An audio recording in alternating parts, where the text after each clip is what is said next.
In a grand old park, where autumn leaves danced on the wind, stood a large house.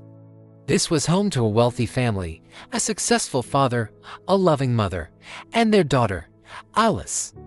With her 18th birthday just around the corner, Alice's heart was drawn to something far from their world of expensive cars and endless comfort. One evening at dinner, a tense conversation began. "Alice," her father said, his voice laced with confusion, "I don't understand this interest of yours in those religious people." Alice replied gently, "Dad, they're kind and sincere. They help others, trust God, and aren't afraid of death."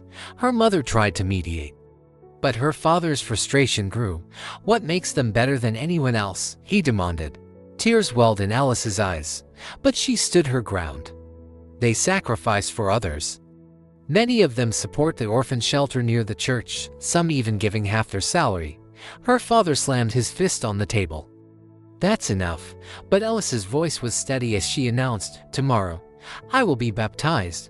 Her father was furious. "No, tomorrow. You are going to your concert. The driver will take you."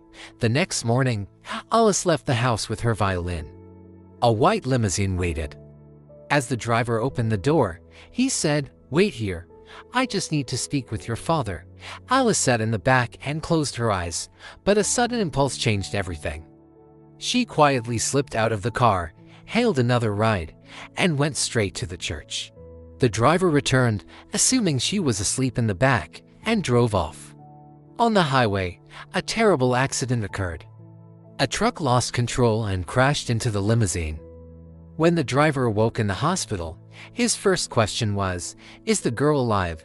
It was only then that everyone realized Alice had never been in the car. Her parents received the devastating news of the crash.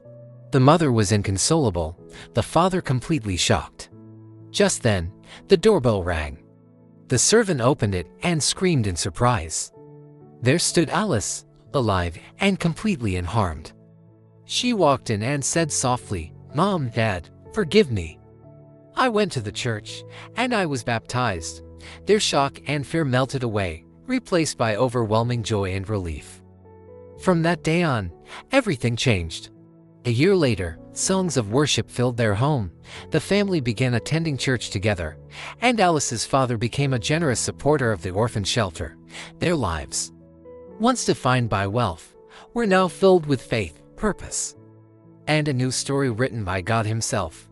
Thanks for watching.